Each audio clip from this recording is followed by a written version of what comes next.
So we like to begin with a bow.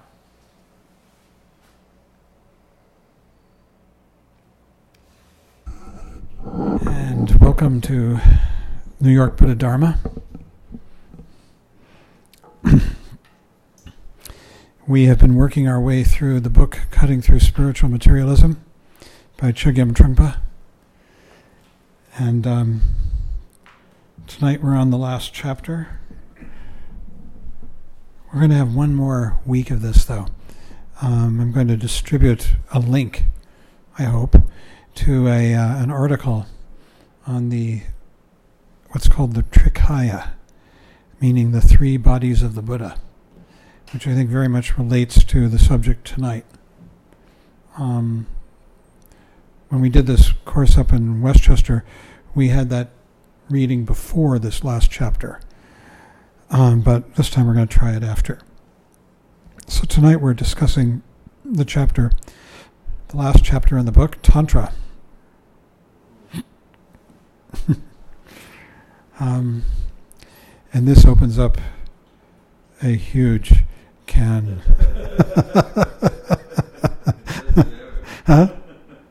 of worms or something. It's just enormous.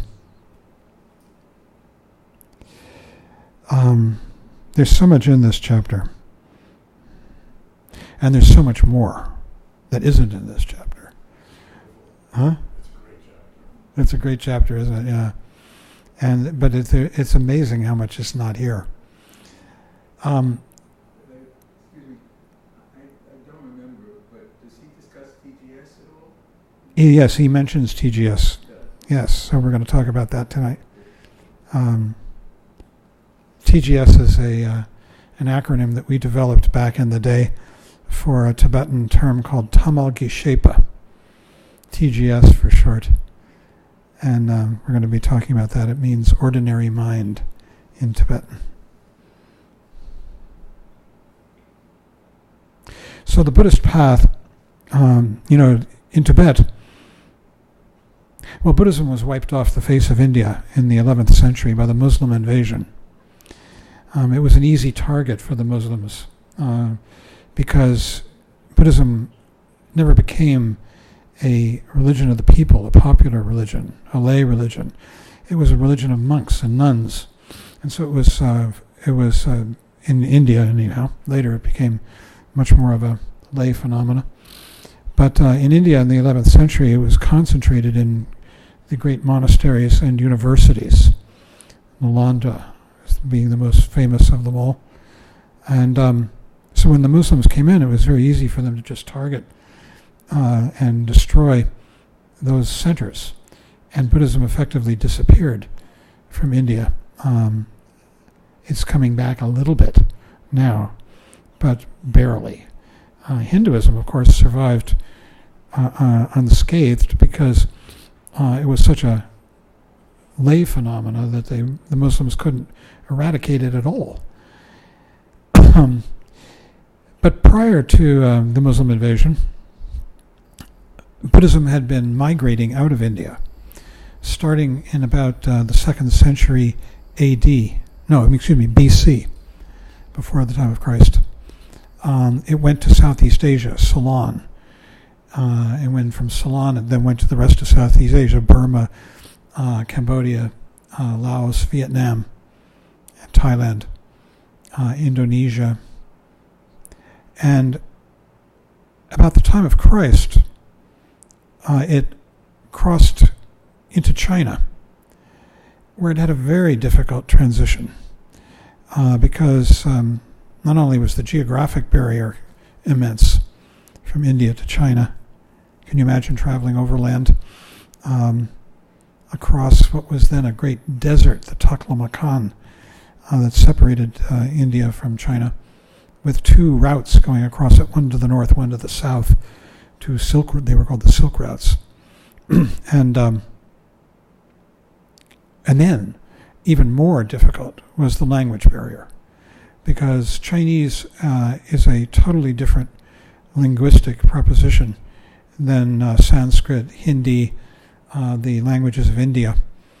These are highly inflected languages meaning inflections are you take a root, like a root verb, and you modify it, and you can give it tense, as for instance, past, future, tense, and others.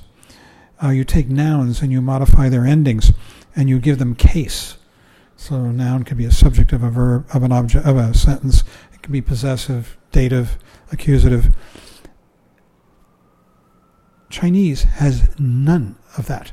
It's almost, as a spoken language, it's almost entirely ungrammatical. And as a written language, it's even more abbreviated, especially back in those days. And so it took 4 centuries for Buddhism to make the transition from India to China before they started getting it right, if you can believe that. They were making enormous mistakes.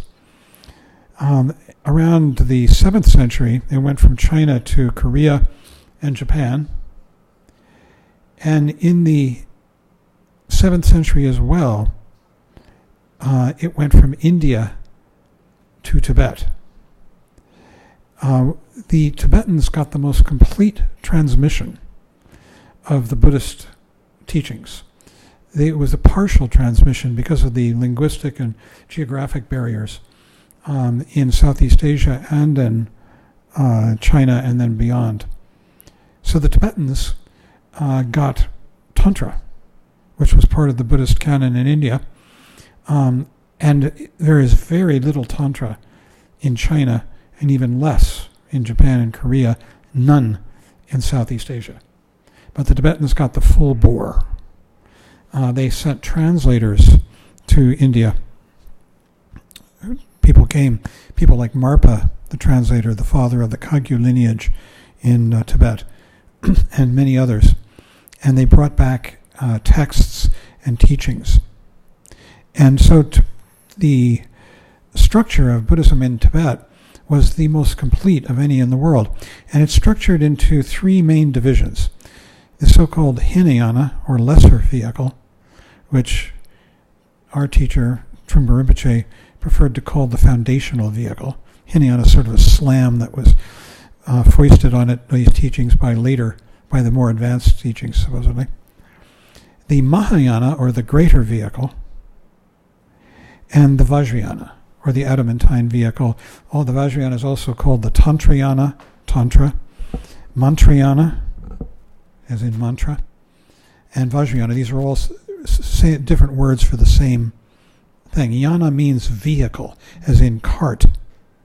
So Maha means greater vehicle, Hina means lesser vehicle, Hinayana, and Vajra. Vajra was actually a symbol that was adopted for these teachings, tantric. And the Vajra, we don't have a picture of one here. No. It's an implement, usually about this long. You hold it in the hand. It was Indra's weapon. It is basically a thunderbolt. And Indra, the god of war, would throw the Vajra, and the prongs on the end of it would open and strike the enemy, and then it would return to his hand. And the reason it was adopted as the symbol of the these advanced teachings, the tantric teachings, was not because of its killing power, but because it's indestructible. It's literally indestructible, according to the Hindu myth.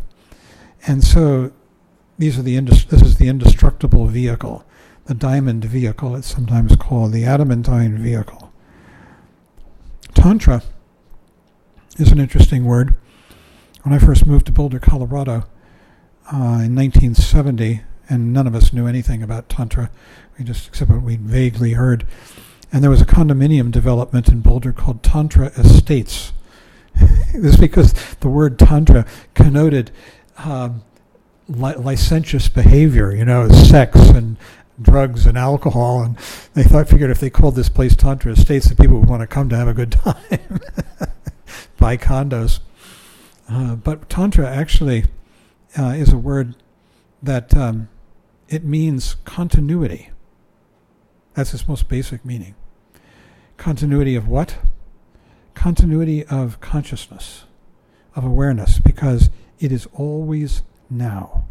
This moment of consciousness, right now, just goes on and on and on. The contents, what are called in the teachings the appearances, meaning objects of sight, sound, smell, taste, tactile sensations, and mental objects. All of those are coming and going continuously. None of them endure even for a split second. It's just a continuous streaming of the phenomenal arising and passing within the space of this present moment, this space of mind, knowingness. And that's what Tantra means. That's that continuity of the ultimate reality, which is the space of knowingness. All of this is lit. You can't stop it. You can't shut it off. Close your eyes and you're still in a state of knowingness. Go to sleep at night and you're dreaming. And of course the Buddhist teachings say that when you die, all that happens is, once again, things change in the phenomenal world. You lose your body, biggest change of all, and the world, the physical world, but the consciousness continues.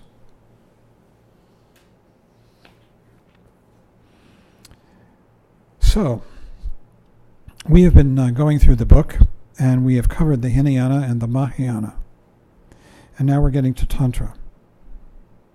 The Mahayana path, let's talk about that for a bit. The Hinayana path is the path of precision, awareness, overcoming gross, obvious suffering, the suffering that inheres in our neurotic thought patterns, where we want this, we don't want that, we hope for the other, we're afraid of X, Y, Z, whatever, and we begin to get a handle on all of that. And in fact, we discover that the thought of I is just that, a thought, and that I has no more reality than exists in that thought. I want, I think, I feel, I fear, I hope, I. And when we shut off that statement, then there's just this calm, peace, space of awareness.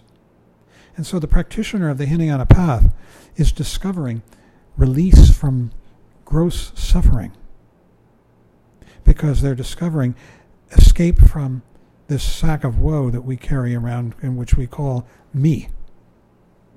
And instead they're coming into the world of pure awareness. Now, they discover what's called the one-fold egolessness, which is the fact that I don't exist. But the Hinayana practitioner still believes that others, that table, that person, the other exists. And it's only in the Mahayana that the practitioner discovers that none of it has any true existence. Everything that one experiences has no substance, no past, no future. The past is just a story that we tell ourselves from time to time. Find it. You can't. The future is just a dream that never arrives. And when the future does arrive, it's this. And it's very different than we ever possibly could have imagined it would be. So that all that ever really exists is this constant streaming of the present moment in which nothing endures for even a split second. Now there's the black of Joe's shirt, and now there's the green of Lane's, and now there's the sound of this voice and the feeling of the bottom on the cushion, and all of it is streaming continuously and not enduring for any split second. As soon as it's born, it's dying, the phenomenal world. It's a constant streaming of birth and death. This is the discovery of the Mahayana path, and it's the discovery of emptiness, of shunyata, voidness. Void of what? Void of true existence. There is no such thing. People believe in the true existence of tables, rocks, chairs, people, and they believe in it.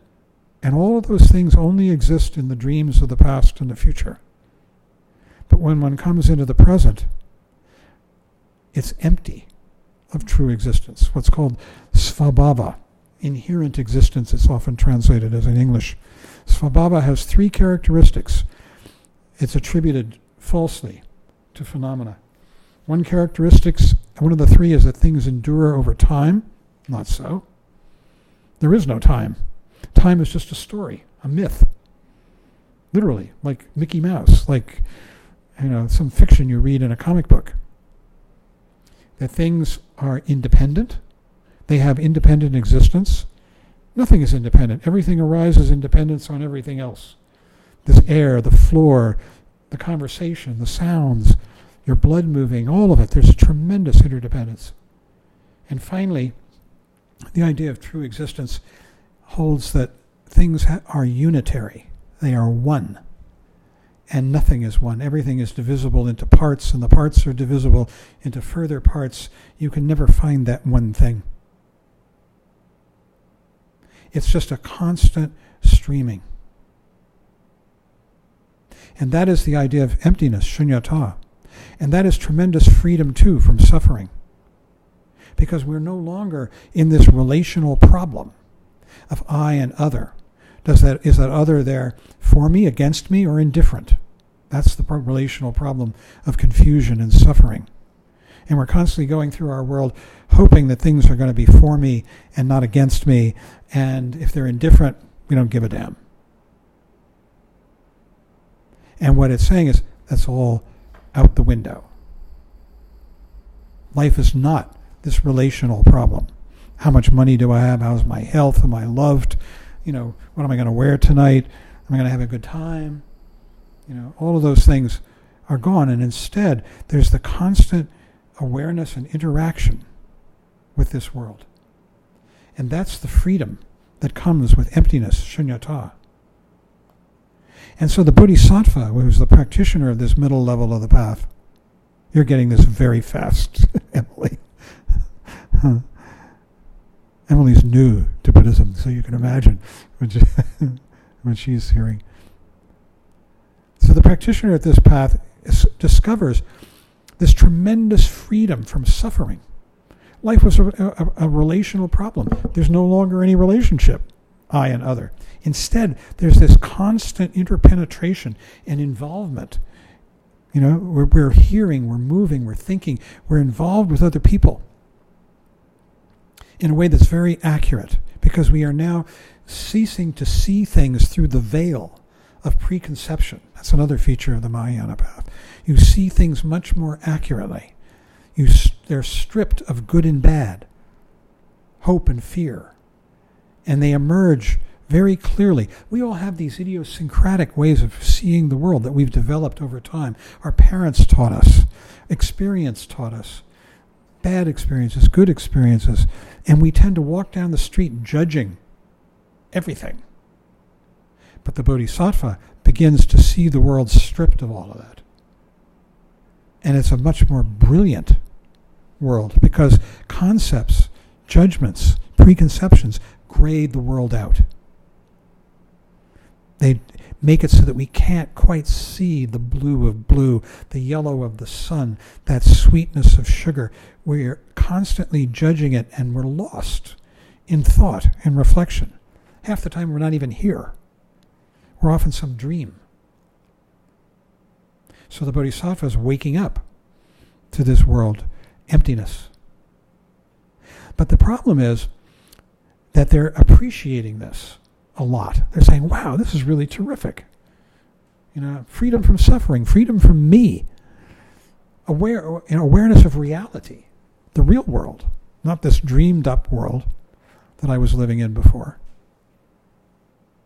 And that very appreciation of shunyata is fishy again. Who's appreciating it?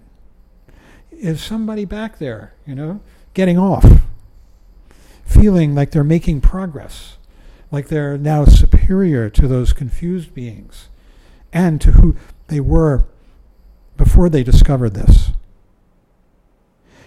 That is the problem of the bodhisattva, and it's what the bodhisattva is wearing out, that appreciation of freedom from neurosis, of freedom from confusion and suffering. The appreciation of that is another subtle form of egotism, of self-aggrandizement. And so the whole bodhisattva path is a wearing out of that, of coming back more and more and more into this real world without any kind of glorioso overtones, like.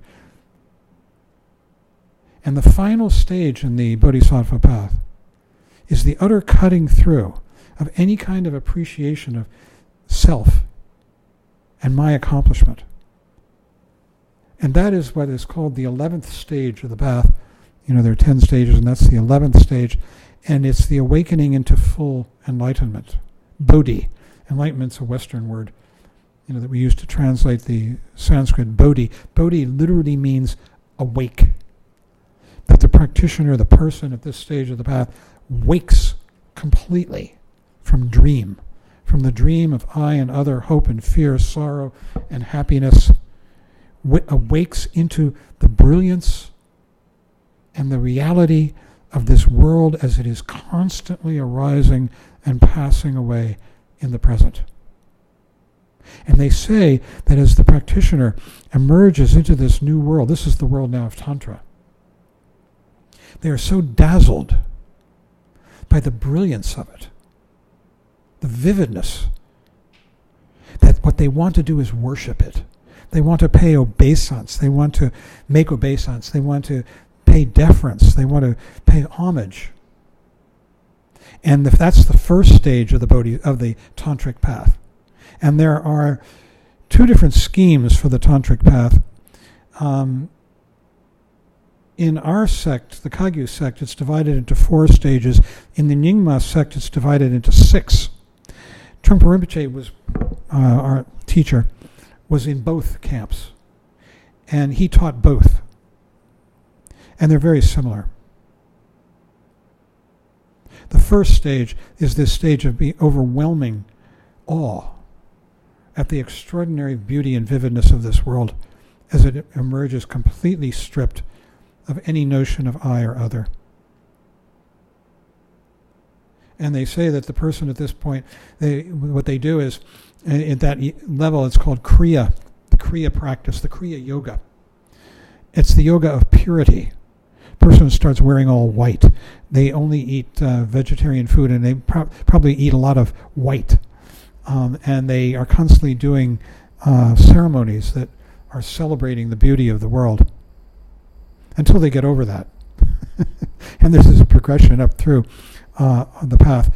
In the Kagyu scheme, the ultimate accomplishment is the stage of what's called Maha mudra. Maha again means great. Mudra is a word, mudras are hand gestures, that have meaning, but it literally means symbol. So Maha mudra means great symbol. And what it's saying is that the world is so vivid and speaking what it is to the practitioner so perfectly and clearly that everything is telling you information about itself.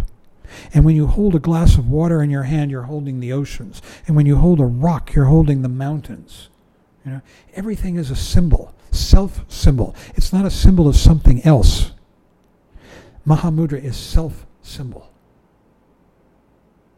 And that's the last stage of Tantra in the Kagyu sect. In the Nyingma, it's the stage of what's called Maha-ati in Sanskrit, also called Mahasandhi in Sanskrit, and in Tibetan it's called Dzogchen, which means the great perfection. And it's the stage of utter simplicity. The practitioner is just here in a way that's so simple, completely without transcending duality. Duality is no longer an issue. Duality is something that only exists in thought. And the practitioner is just here in complete pure awareness. And also tremendous skill in means. That means that they no longer have any self-consciousness, so that they are responding appropriately to whatever is needed of them. And again, the ethic of the Mahayana, the preceding level, the practitioner at that level, having understood shunyata, is then very, very inspired to help other people. That's really what's called the view of the Mahayana. The view of wanting to be of service, wanting to help other people. How? There are 3 levels of service. The lowest level is you help people with material things, food, shelter, clothing. People who are starving, hungry, whatever. The second level is the gift of courage. You help people who are subject to fear. And the ultimate gift of the Mahayana, and this is the Bodhisattva, is the gift of the Dharma, the gift of the teachings, because it is release from confusion. It is release, freedom from suffering and confusion and error. It's the ultimate gift. The tantric practitioner has that same view. They are inspired to help others. That's what drives them. But now, instead of just shunyata, what they are seeing is that what emptiness reveals, you see, the loss of, the cutting through all those concepts, is the extraordinary beauty and vividness of this world. And they are discovering the world of symbol and art. That everything is expressing itself so powerfully and vividly. And they call this power, the vividness, luminosity. The word in Tibetan is ursel. In Sanskrit, it's prabhasvara. And now there's less talk of shunyata, which is release, that's freedom from error, right? From the error of I and other. There's less talk of that, and much more talk about luminosity. That the world is luminous, glowing, communicating what it is. Or they talk a lot about the union of shunyata and prabhasvara, of emptiness and luminosity, that they are in union. You see, if you strip everything of error and concept, everything is revealed. You know, people experience this. We have lots of practices, right? And one of them is you go off on retreat and you meditate for extended periods of time, all day. You know, for some periods of time. We do a weekly retreat at the a yearly retreat at the Westchester Buddhist Center. It's a week long. And we start practicing in the morning at 7 a.m. And we usually finish at 8:30 at night. Alternate periods of sitting and walking meditation with breaks for lunch and talks and a little bit of yoga. We're not inhumane. And there are also you can do this for a month. It's called datun. Datun means month-long period. And you go off, they have these datuns at Shambhala Mountain Center in Colorado and at Karme Churling up in Vermont. And you can go there for a month. It's very common that when people who are there for the datun get to about 10 days in, they start going to their meditation instructor. Everybody has a meditation instructor. With a complaint, and the complaint is they can't sleep at night. And also they are noticing that the world is appearing very, very bright. The colors of the world. Those two things are connected. Because what's happening is that during the day, the world is so vivid. The phenomenal world is coming in much more vividly because their mind is clearing. They're sitting and they're meditating. They don't notice it. Because when you're sitting and meditating at a datun, you're just very aware of your thoughts. Your thoughts are the foreground, right? But what's happening is those thoughts are thinning. They're thinning and they're becoming less frequent. And you're not noticing the background, but the background is there. The background is your ongoing awareness. And what it's doing is it's picking up the phenomenal world much more clearly. And then at night, it plays back and people can't sleep. They get insomniac. Usually lasts for a few days and then they get over it and go back and they can sleep again.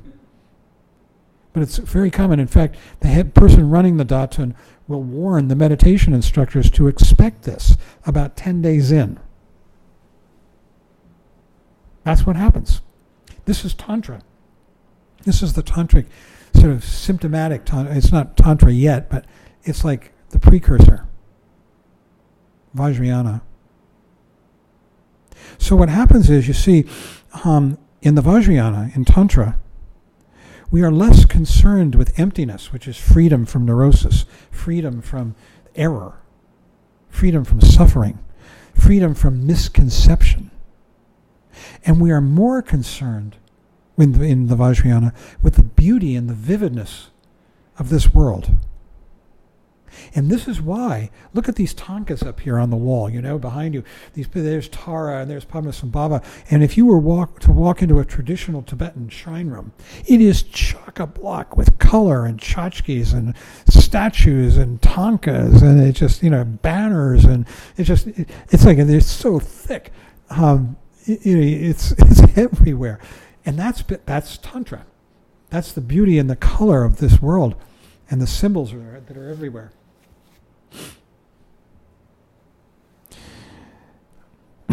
So, one of the main features, then, let me see what, I'm not even looking at these notes. There was so much in this chapter that I'm not going to be covering.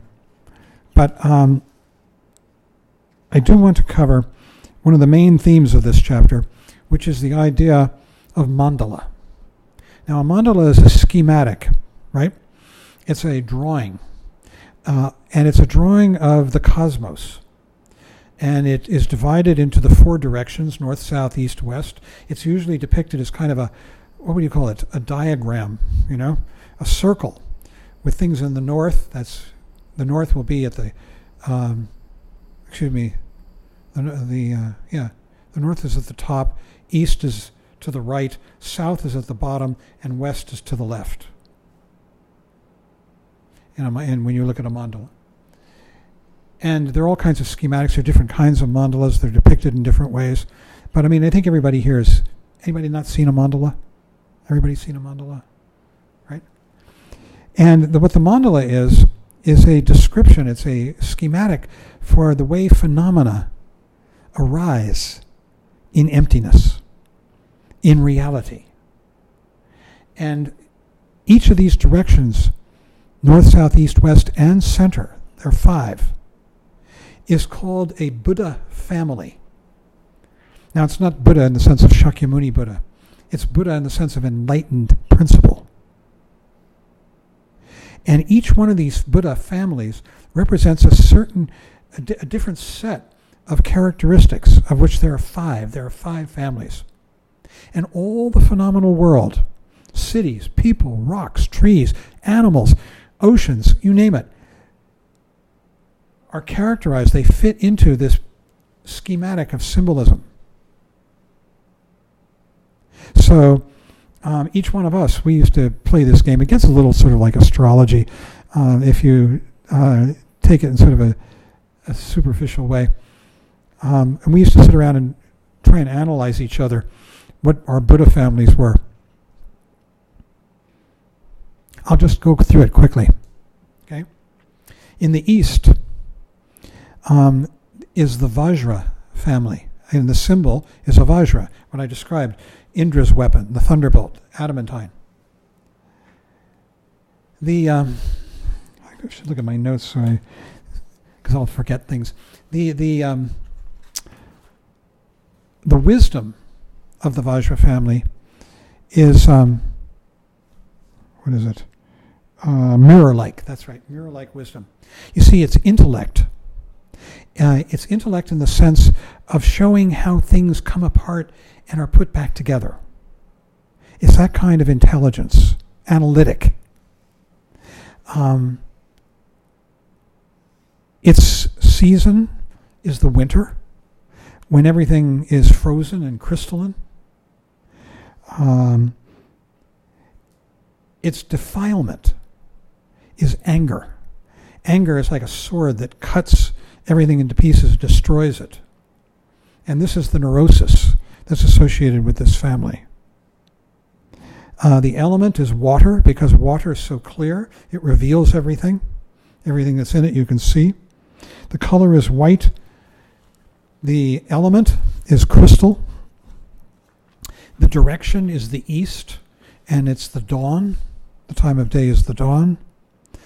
And the location is a winter landscape, icy.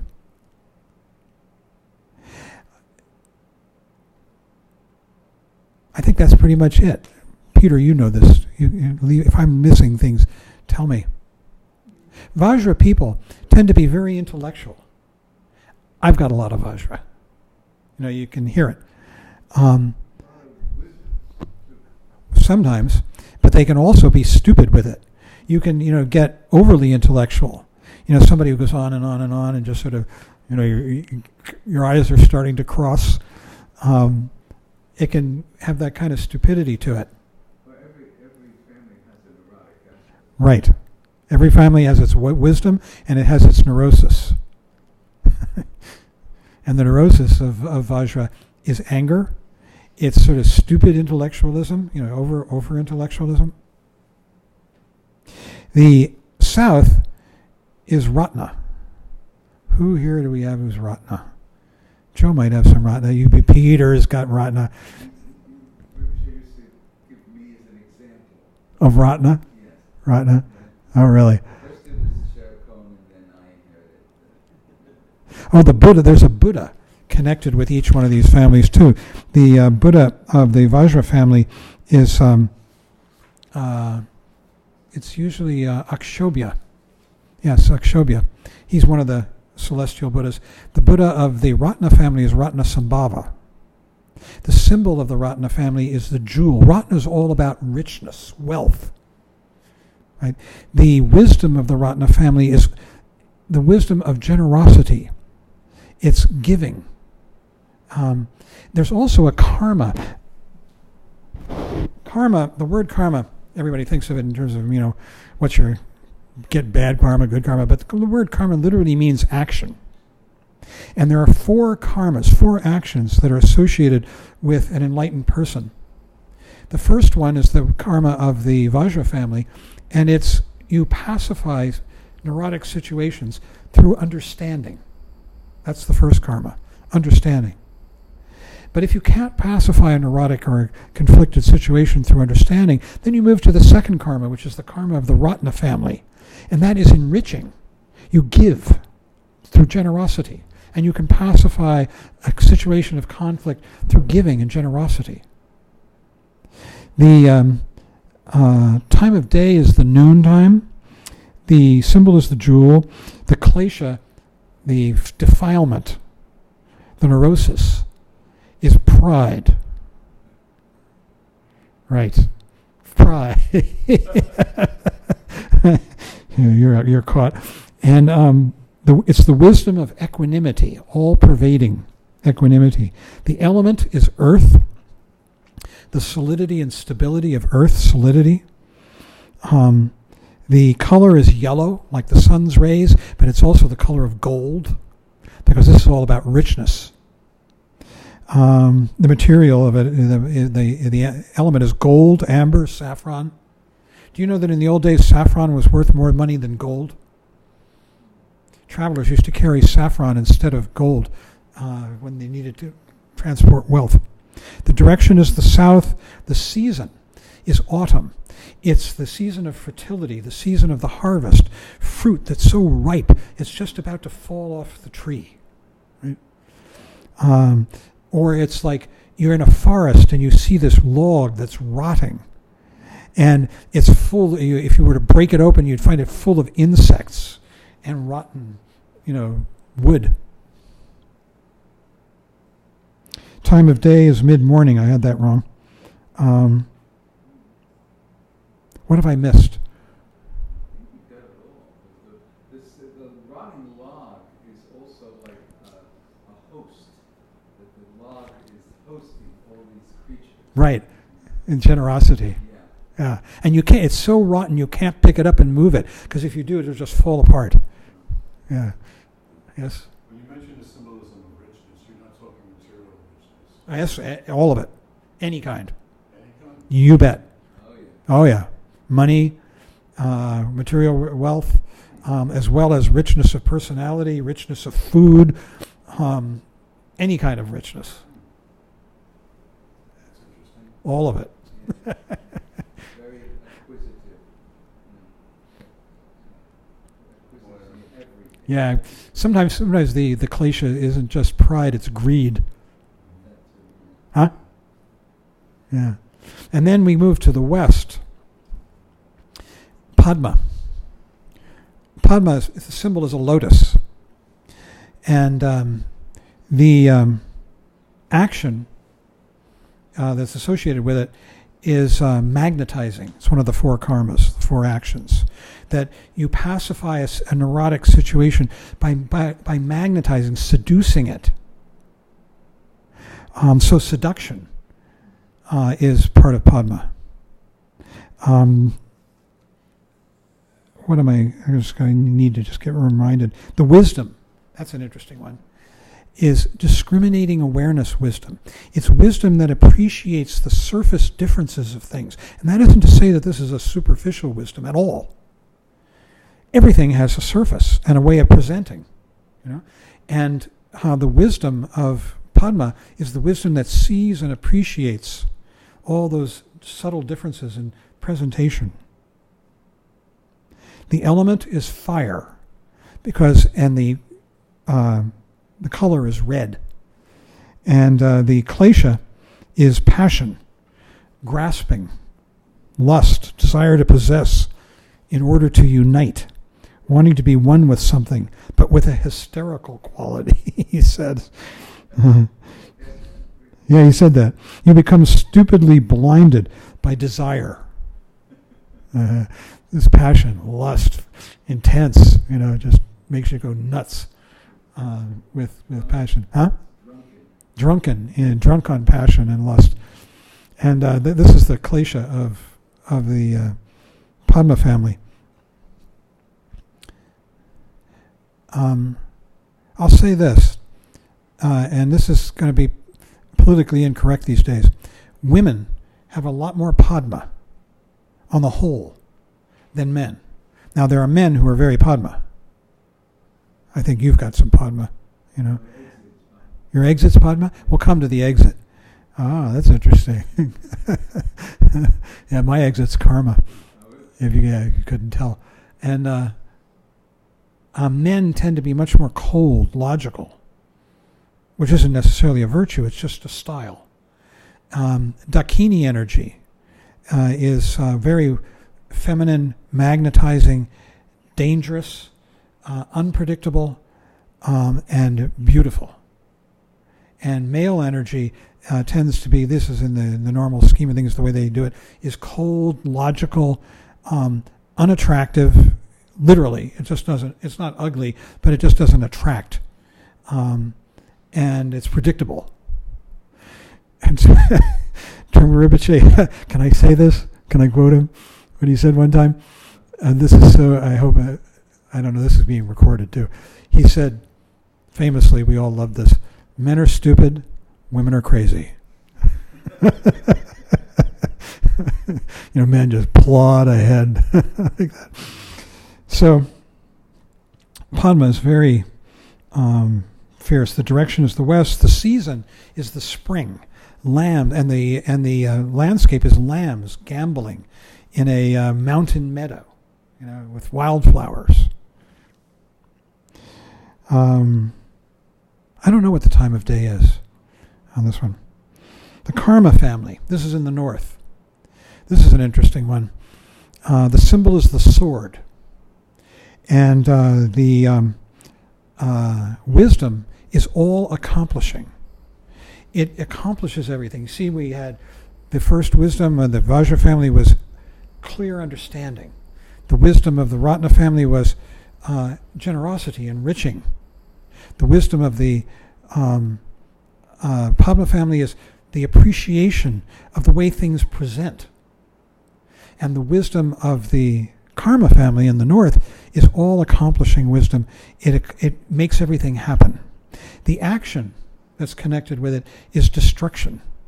You know, first you understand, then you enrich, then you seduce, and if none of that works, you destroy. It's the last action that a Buddha develops because it's the most dangerous. So it takes them a while when a person achieves enlightenment and they begin to develop this tremendous skillful means of dealing with the world. This is the last karma that comes. The element is the wind. The color is green, of plants, of growing energy.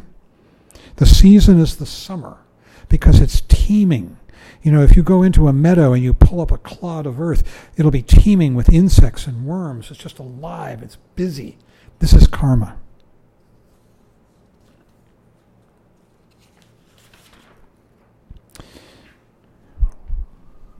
Time of day is dusk.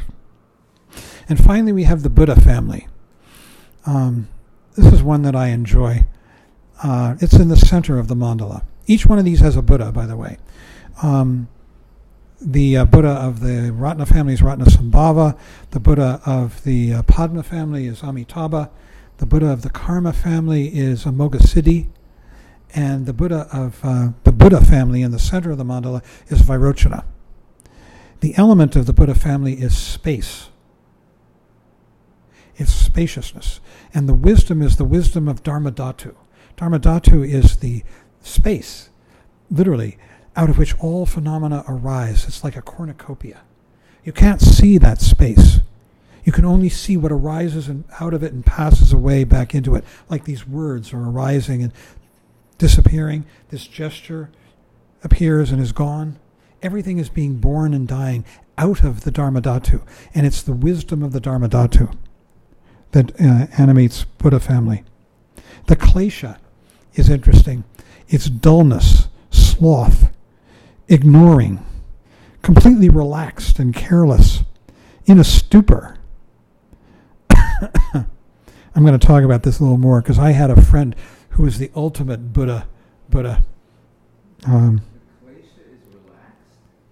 No, the klesha is dullness, ignoring, overcrowding itself, completely relaxed and careless, but in a bad sense, like you're not paying attention.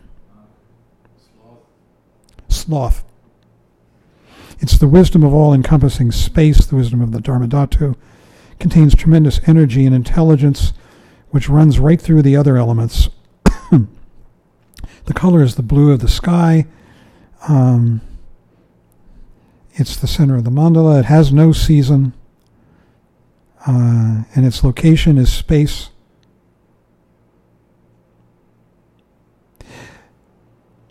Buddha people, I'm going to describe a close friend of mine with whom I lived off and on mostly for about 4 or 5 years. This individual rarely bathed. I'll tell you, Marvin. Marvin. He's the most Buddha human being I've ever met. He would go, we'd have to tell him, Marvin, cut your fingernails. Oh, Marvin, wash your clothes. They'd be piling up in a huge pile in the corner of his room. We'd say, Marvin, help with the dishes. He didn't know how to help with the dishes. We had to teach Marvin how to wash dishes to help, right? Marvin, left to his own devices, would sit and do nothing. Except he was thinking a lot. He was a great schemer, and he was a very, very bright guy, very intelligent. That kind of spaciousness, of just sitting and doing nothing, can be an extraordinary form of generosity. He's utterly non-reactive and non-judgmental. He just doesn't want to bother, with judging other people. And it's very spacious, and it's a funny kind of generosity. He also did the classes, taught the classes. He taught very well. He impersonated, he acted out. The families. Yeah. Yeah. Right, he did. Did you ever experience that? Yeah, I have. He was good. He was a brilliant guy. Brilliant guy. But his neurosis, wow. I mean, he was so Buddha. I've never met somebody quite like that, who could just sit. What happened was we were living with Chögyam Trungpa Rinpoche, and we had started this meditation center in Boulder, Colorado. And the first meditation center was what is now called Karme Choling. It used to be called Tail of the Tiger in Vermont. And that was run by several people, Tanya Leontoff and Francis Lewis. Tanya's Tibetan name was Kaesong. She was a Westerner, but she had a refuge name. And there was a competition between the two centers for Rinpoche's time and for seminars and all this kind of stuff, between me and Marvin running the center in Colorado, and Fran and Kaesong, and to a lesser extent a guy named Richard Arthur in Tail of the Tiger.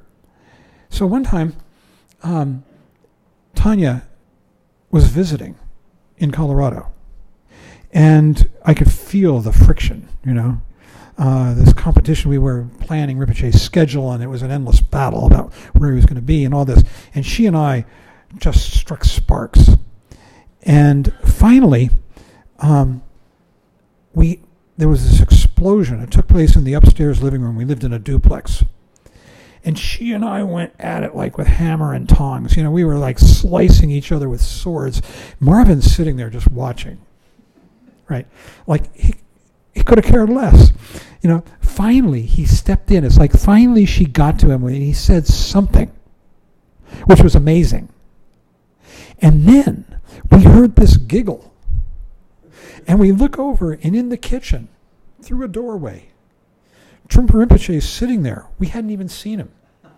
And he was watching the whole thing through this doorway. And he's just giggling and giggling. And he looks at us and he says, "You're such colorful people." I mean, I was bleeding, I have this fight. So the final thing to say is this. There is the 5 Buddha families, and they demonstrate your nature. So like Marvin was, oh God, he was so Buddha, but he also had a lot of Vajra. He was very, very intellectually bright. Trungpa Rinpoche, in those days, was mostly Padma. He was seducing everything in sight. These families change over time. And Padma morphs into Ratna, which happened to him later. But Peter is Ratna. I think of Michael Cohen. Ratna people tend to be fat because they eat a lot. It has to do with the greed. You're not so fat. I used to be fat. Did you? You used to be fatter? Yeah. Overweight is often a symbol of, a sign of Ratna. It's funny. And also, Ratna people take up a lot of space. They walk into a room and everything's about them. Remember, I think of Michael Cohen, Sherab. He was so Ratna. It was funny. And also Vajra. Back in the day, now remember, everything changes and your families can change. But back in those days, Rinpoche told me that I was slightly unusual, which doesn't mean better. It just means a little different, in that I was equal parts 3 families. I was Vajra, Ratna, and Padma. Okay? He himself was so Padma. Oh my God. And we used to look at each other and analyze what they are, Ratna, Padma. What do you think Joe has? I think definitely some Vajra intellect, keenness of mind. I recall correctly, I believe up in Westchester you had said something about Vajra and Vajra and what? Padma maybe, yeah, maybe Padma too. you had said you would both talk about. Wait, but you're Padma? Seduction quality. Yeah. Yeah, I can look around the room. It's fun to do. But there's a last element.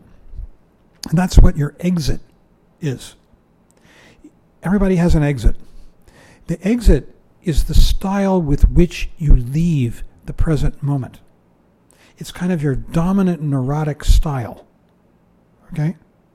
So, to give you an example, Rinpoche always said, don't be confessional. But here I go. My exit, at least in the old days, was karma. Karma is action. It's speed. Karma, when people have a karma exit, when they get neurotic, when they get tense, when they get nervous, they go into action. It's a way of releasing the tension of the neurosis. So karma people tend to keep lists. lists of all the things they have to do and mark them off. What's your exit, Peter? Padma. I was. Oh, Padma. That's right. Seducing everything in sight. Seducing everything in sight. Yeah, right. See, it's like if people who have a Padma exit, the way you allay your neurosis is you go and get laid. You have sex. You seduce people, figuratively or literally. It's seduction. If you're Ratna, you want to consume. It's this whole thing of richness, wealth. That's why Ratna people, when they're neurotic, tend to be overweight. And so it goes. Each exit is a way of being neurotic and trying to allay the neurosis. Karma exit, Rinpoche used to call me, I've slowed down. I don't think I'm the same thing anymore. Boy, am I being confessional here. He used to call me the road runner. And he used to call his wife, Diana, the queen of the road runners, right? He said there's nothing inherently wrong with speed. But road runners have blinders on like this, and they go very fast in one direction without looking right or left. And they come to a screeching halt and change directions, like that. That's what road runners do. There's a stupidity to it, you see? A lack of skill. But speed is a way of allaying, getting busy is a way of allaying neurosis. That's karma. We've talked about Padma is seduction. Ratna is consumption. All kinds of consumption. You might go shopping. You might, allay your neurosis by buying things, spending money. Yeah. Alcoholism and drug abuse apply to that? I'm thinking about that one. What do you think, Peter? Alcoholism and drug abuse, where do they fit in? Food is I don't know. It's a form of self-destruction, though. It's a form of self-attack. Is this food also? Is it food? Well, food in a way, and people getting fat? Yes, all of these. Every exit, all the exits are a form of self-attack. Oh. You see, they all are, because you don't want to be here. You want to be someplace else that you've imagined. You're trying to get rid of that pain through some form of activity. I'm not sure about drug. It could be rotten in a way in the consuming aspect, the wiring consuming. It's so self-destructive. Yeah. Well, But I mean, It's the Buddha family because they're trying to tune out. you think so? They're trying to tune out? Maybe it's a blanket thing. Maybe That's a good one Ben had. When you get drunk or stoned, you're going blank, trying to go blank. Yeah. So maybe it's Buddha. But it doesn't manifest very much. No, it doesn't. So someone on drugs would be Yeah, but you're trying to sort of go into non-manifestation. I don't know. That'd be an interesting question for. because of like the escape aspect of drugs, where that would belong. I don't know. But I don't know. What do we think? What's Becca got going? Huh? I agree. I think it's mostly Buddha. You think you're Buddha? No, me? Yeah. Oh, you said last year that I'm mostly Vajra. Vajra. I think you've got Vajra, definitely. But I remember I had some aspects from another.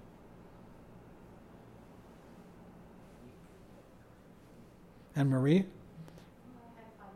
For sure. And maybe some other things. Vajra? Yeah. But I definitely think that my exit is Ratna, for sure. Because I go. Your exit is Ratna? Yeah, I go shopping or go to a restaurant and eat something or just something like that. Oh, really? Yeah. That's interesting. See, you can imagine what your exit is when you're feeling anxious. What do you do to allay that anxiety? That's your exit. And you're exiting the present. It's interesting. Wow, 8:30 already.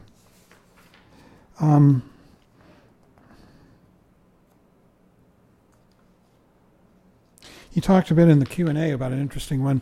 The 3 roots. This is a tantric feature. The 3 roots are the guru, the yidam, and the protectors.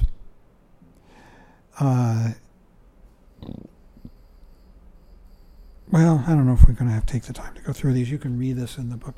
The guru is terribly important in the Vajrayana because the guru transmits the teachings that are beyond mind.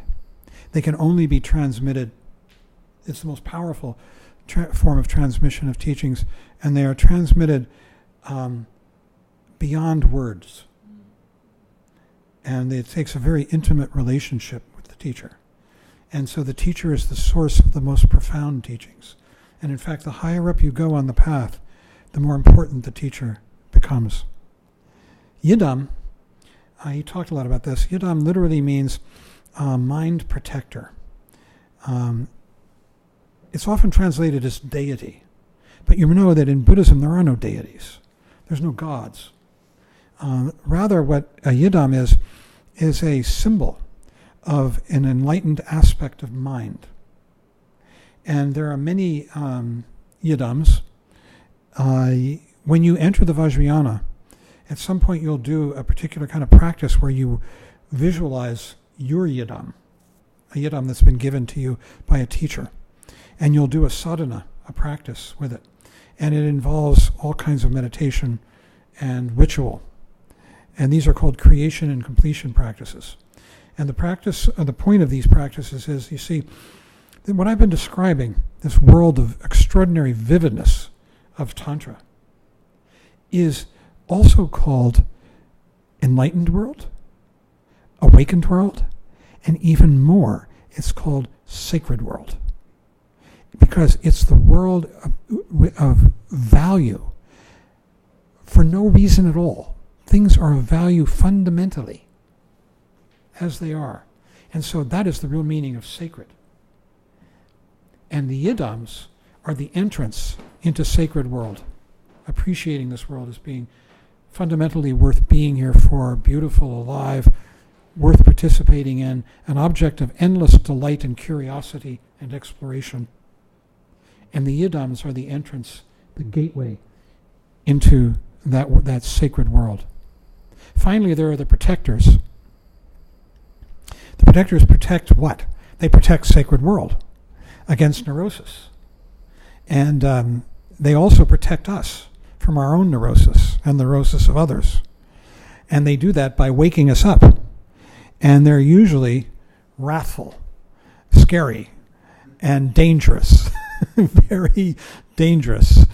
To give you an example, one of the classic protectors is called Maha, great wrathful one.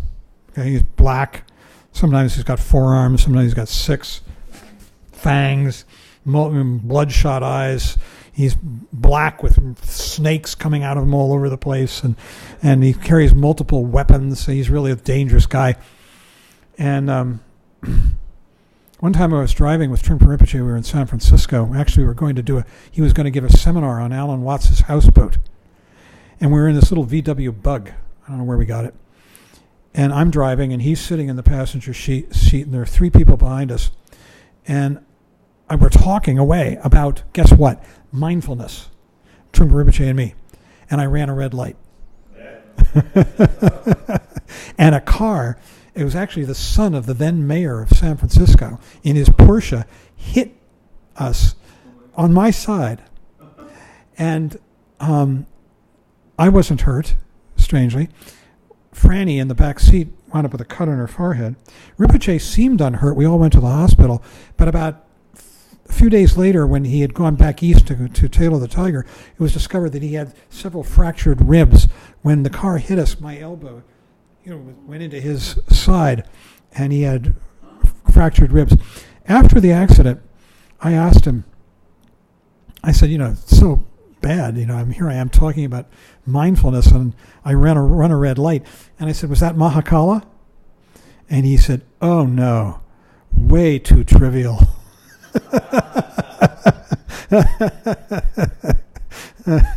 That's how dangerous Mahakala can be. And I had a friend once who was describing what Mahakala... You see, Mahakala wakes you up, and wakes you up in a way that can be wrathful, dangerous, frightening, scary.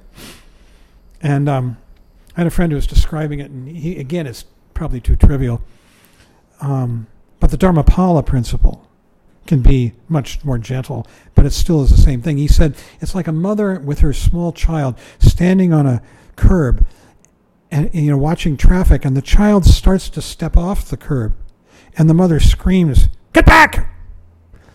That's the wrath of Mahakala. It's to protect us.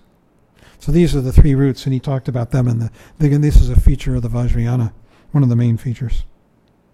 Iconography. He talks about transmutation. That's something we're not going to get into.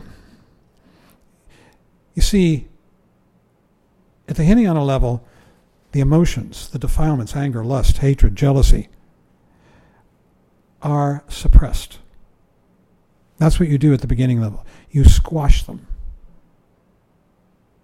At the Mahayana level, you, with the understanding of emptiness, you transmute them by seeing them clearly.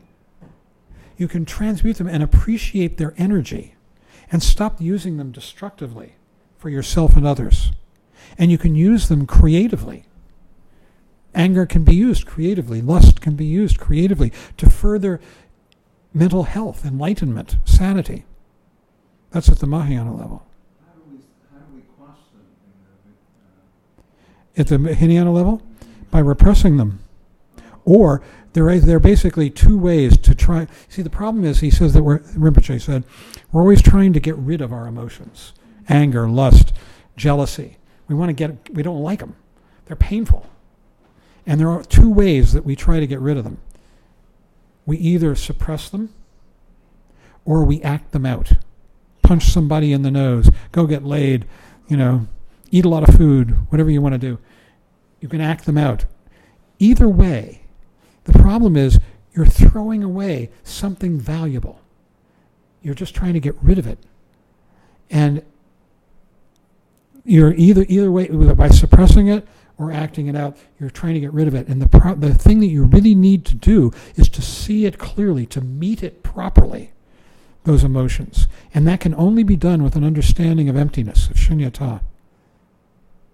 And finally, at the Vajrayana level of the path, there's not even the notion of transmutation, which is another way of trying to sort of a subtler way of trying to get rid of them. Instead, you recognize them. You recognize these emotions as wisdoms, as ways of relating creatively with the world. I think I'm going to stop. And the Vajrayana is vast, so vast, but we've covered really the highlights: luminosity, emptiness, skillful means, the skill of a Buddha in helping other people, the structure of the mandala, the way the world emerges with extraordinary vividness and meaningfulness. The mandala is huge in the Vajrayana. So we could have a discussion. I'll stop. Yeah, pass the mic.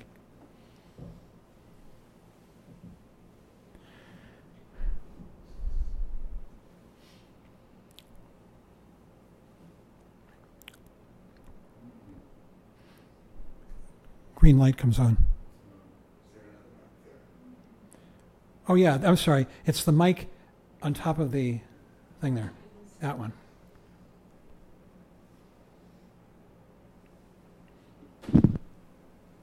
So would luminosity be synonymous with emptiness? Or it's not. It's not on? I don't think it's on. push the thingy? Is it on? That's on. So would luminosity be synonymous with emptiness, or is emptiness a means to luminosity? Neither.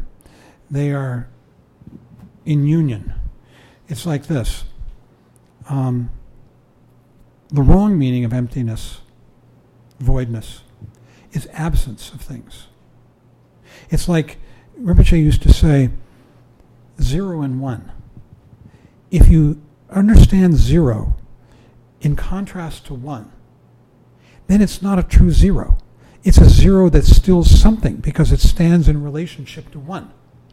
True 0 is absolutely nothing. And so it becomes everything. So would that be the same as clarity? Yes, luminosity is that within the space of, stripping things of their preconceptions, everything emerges luminous, literally, much more vivid, glowing. We gray out the world walking down the street. Somebody could come up to you, and if you're really lost in thought, they could call your name and you wouldn't even hear it. We've all experienced that. Thought grays the world out. Luminosity is the world seen, not grayed out. Seen vivid. And so it's the other side. It's like two sides of the same coin. Luminosity and emptiness. That's a good way of putting it. They're together. It usually this one speaks of emptiness and luminosity. In Vajrayana. Yeah, in the same breath. Often.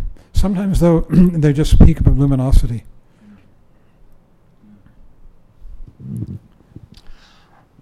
Besides revealing the beauty of the world, does luminosity also reveal a certain intelligence? That the word luminosity seems to imply that the world is intelligent also. Yes, absolutely. That's a great observation.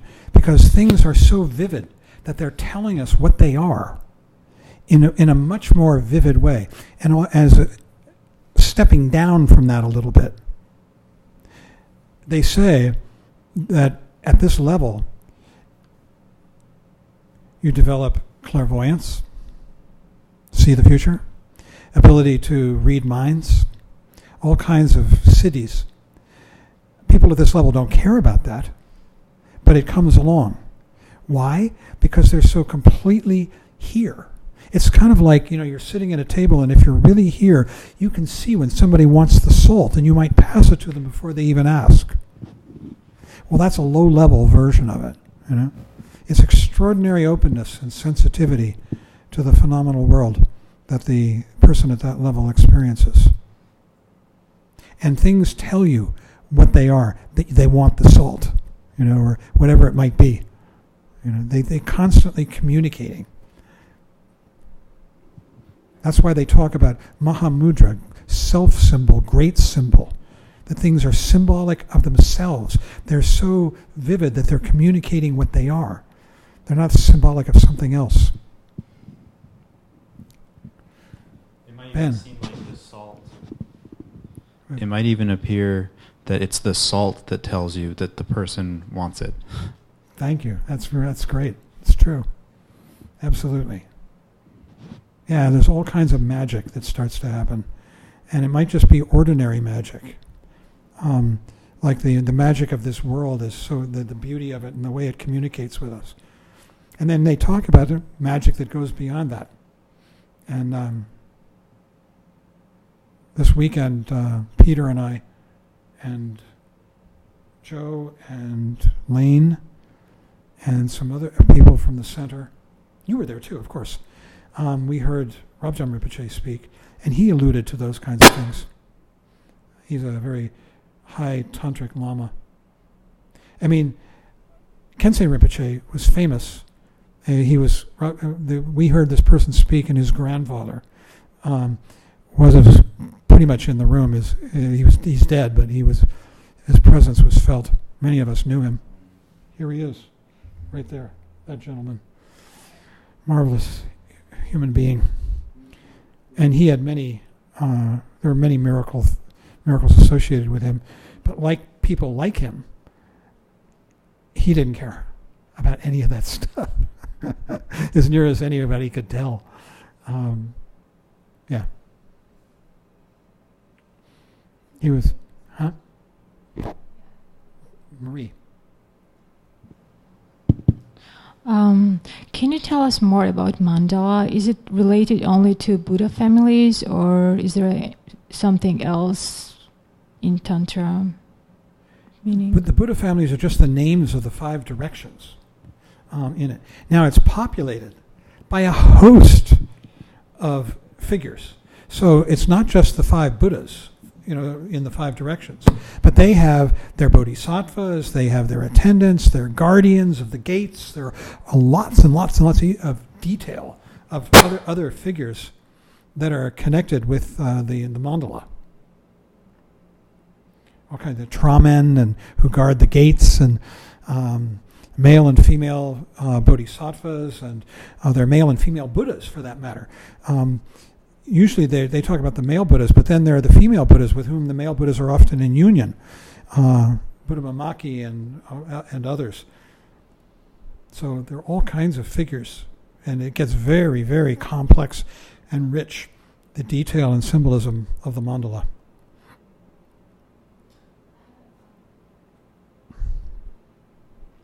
I have another question about exit family.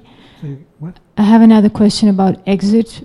Mm-hmm. Exit family, is it always negative? Does it always have a negative aspect of families, or is it what we have to transform into something positive?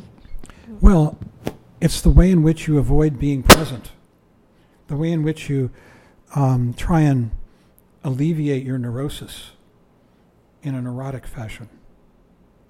So I guess, it seemed to me, it's always negative.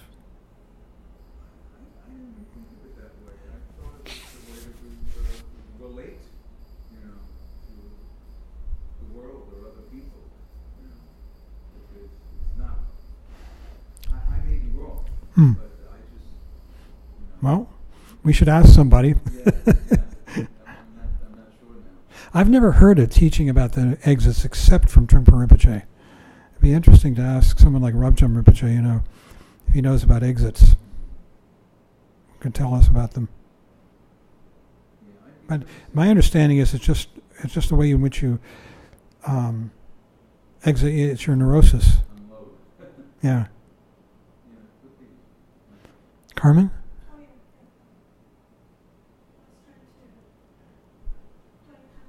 You have to press the button on the bottom. Okay, I think it's on that. Huh? I was going to say that there's a wonderful Trungpa Rinpoche's book called Orderly Chaos, which is focused on the mandala principle. It's such a wonderful book. Oh, really? Highly Okay. recommended. It is not just focusing as the mandala in the tantric world, but just super down to earth. Thank you. I think we need new batteries. Orderly chaos. Yeah. There's so much more in this. This just goes. Tantra is so rich and goes on. There's so many practices. If you get to Maha mudra, you can do the 6 yogas of Naropa. If you get to the Great Perfection teachings, I remember my friend Larry Mermelstein, who's head of the Nalanda Translation Committee.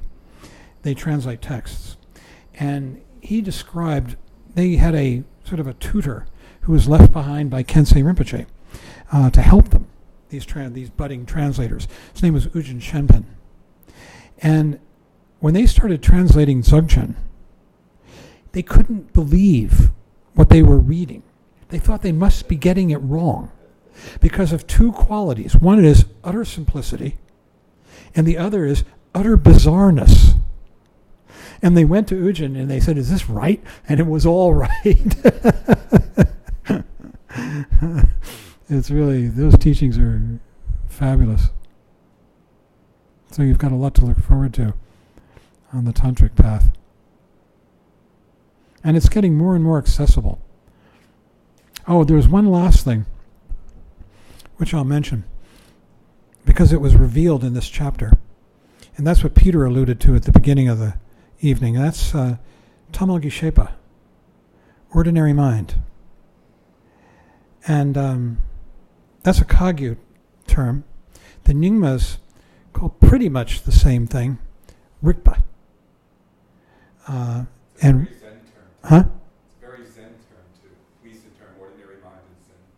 But it means a lot of different things in different contexts.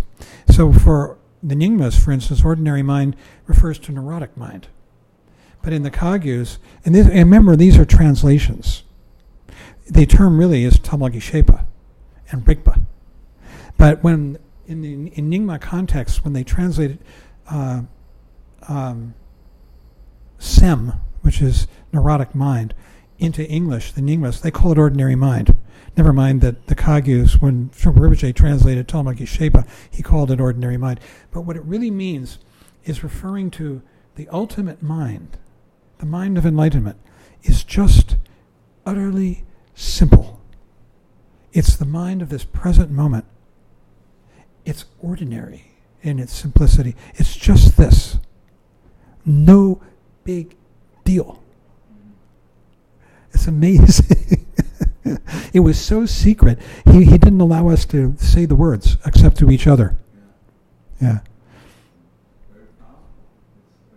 Now it's sort of out and about. People have, lots of other teachers have put it out there. He loved, Suzuki Roshi and Trungpa Rinpoche loved each other, and he felt Roshi was a true, wonderful Buddhist. I was just reading that again. Zen Mind, Beginner's Mind? It's beautiful. Huh? What? Oh. Well, maybe we should end. If we can help, we've got some food. Rochelle couldn't come. Her back is bad. She served Chögyam Rinpoche the whole weekend in the green room. She, a green room is where celebrities go before they go on stage, to be interviewed or something. And she set up the green room for him every night.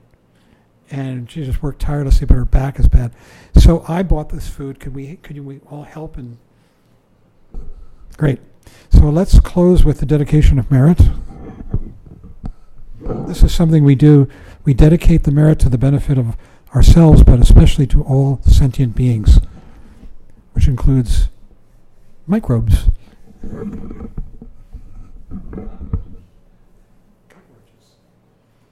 By this merit, may all attain omniscience, may it defeat the enemy wrongdoing, from the stormy waves of birth, old age, sickness, and death. From the ocean of samsara, may I free all beings. By the confidence of the golden sun of the great east, may the lotus garden of the Rigden's wisdom bloom. May the dark ignorance of sentient beings be dispelled. May all beings enjoy profound, brilliant glory.